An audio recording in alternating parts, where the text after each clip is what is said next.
Alright, so you may be wondering where the garden video went. Well, that's what I want to talk about today.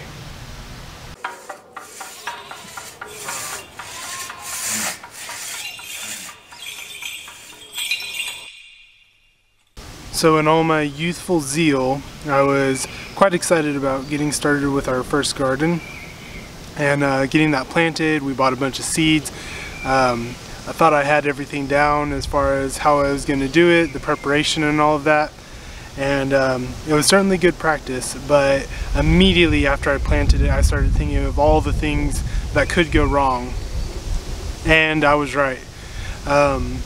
It's amazing, like, knowledge is great, you know, learning some of this stuff ahead of time is great, but then once you actually start doing it, all of a sudden that knowledge becomes actually helpful. It starts making connections, and so I don't think that we're going to have a very good garden. In fact, when we get back home sometime after Pascha, possibly, or you know, if by Pascha we're not seeing more sprouts, then I'm probably just going to start over. So I'm going to show you the process and all of its vigor and excitement, and I'll even show you the introduction I had for that video, just so you can see, you know, how excited I was, what we were really going for, and then I'll talk a little bit about what I'm going to do different next time. How do we decide where to plant all of these seeds?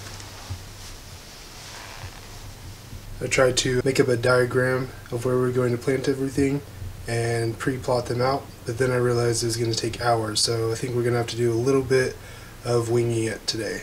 Alright guys, it's finally planting day. This is the first episode in how to start a garden. I'm going to go through the steps you might go through even if you wanted to go ahead and start this season, what you would need to do just to get up to this point.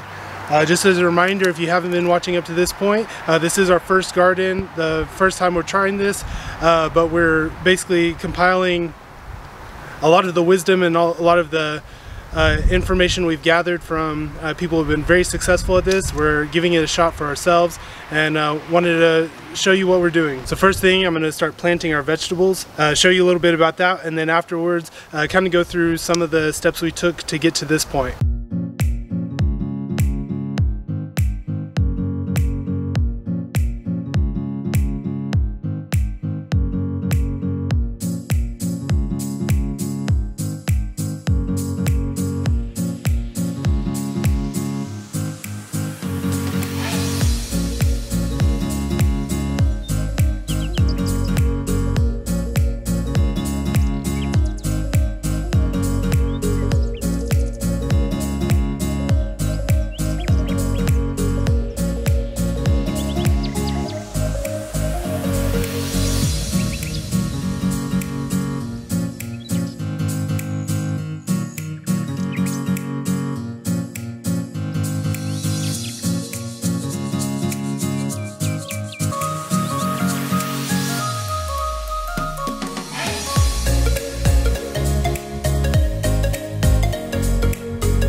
So as you can probably tell, we're not doing rows like you might see in traditional gardening. We're kind of doing little clumps of companion plants. So kind of the rhythm that I found in planting these is just kind of finding a section, taking one of these pots and putting some good companion plants together, and then just, you know, getting down, finding little spots, and then filling them in. So far that's working great. I'll let you know if I run into any issues. I better get back to it.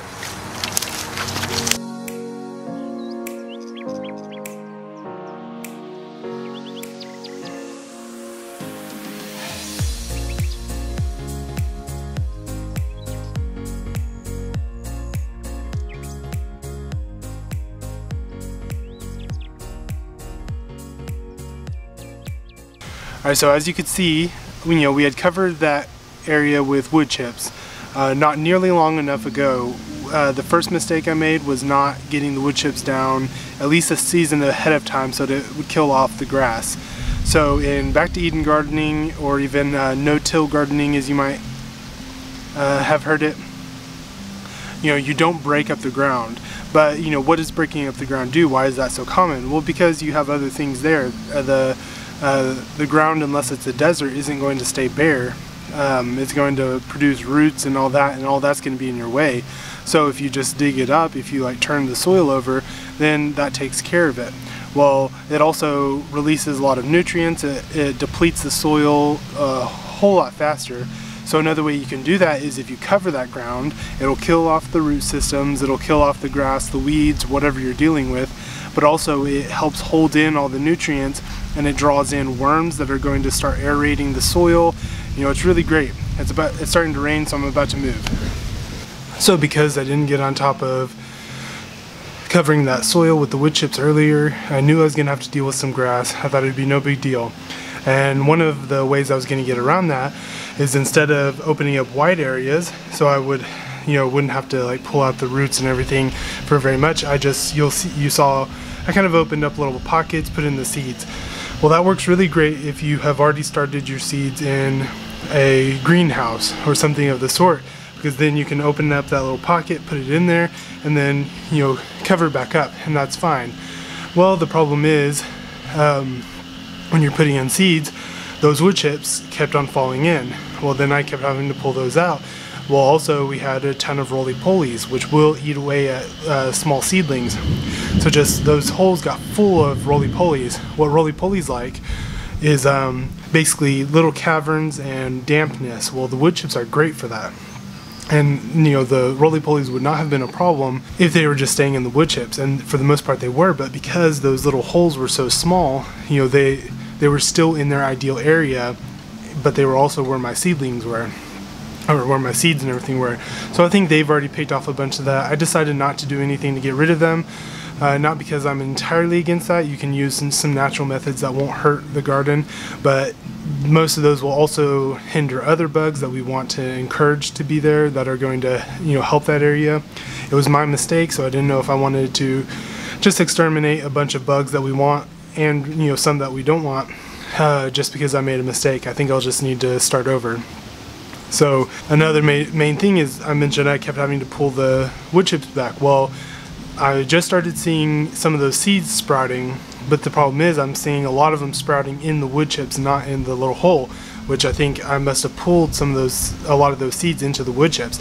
Well, they're not going to do very well. Carbon, the wood chips, are going to absorb a lot of the nutrients that they're trying to take in. They're going to wither up and die. I put as many back as I could, but then the roly-polies are there, and they're going to eat up the roots and the stems and all of that. So altogether, I'm not very confident about this. Here's what I would have done differently. I showed you guys the map of kind of where I planted those seeds, and I think what I would have done differently is, instead of opening up those little pockets, I would have made those actual beds. The kind of semicircle keyhole garden areas. I would have made those actual beds, pulled away all the wood chips, and then put down maybe some compost or something like that to cover up the grass. Pulled out as much as I could and then covered it with compost and then planted in the compost. That would have done a lot better. I don't know if it would have done great. What's great about this experience is, you saw how excited I was. I thought this was going to be great. I thought I finally had it figured out, and this was all very humbling to kind of be pulled back immediately, as I spent, I think, 8 hours, and immediately felt I just made a mistake. This isn't going to work. And we'll see. I mean, we'll see if we start getting something. Maybe some of it's going to stick. But I think what I'm going to do is, once we get back home, I think I'm going to pull back and make actual beds in that little keyhole area, and I'll definitely keep you up to date. As you saw as I mentioned earlier, I was really wanting to get out some great information so that some of you could go ahead and start planting, and you still can. Just if you have a little area, just plant something. It's amazing how much knowledge you can gather just by going into it. So if you have a big pot, or maybe you can make a little bed where you just fill it with compost, and maybe you can plant right in that. And you can go ahead and get started. I highly recommend that. I mean, just go buy a few $3 pack seeds, or maybe just tomatoes or something that works really well in summer and spring, maybe just plant one thing, but I really recommend that because we did a lot of research and we really put a lot of time and effort into getting prepared for this. And then even still, it was like, it wasn't until we actually did something that we started gathering the real knowledge, the real practical, helpful knowledge that's going to serve us for future attempts.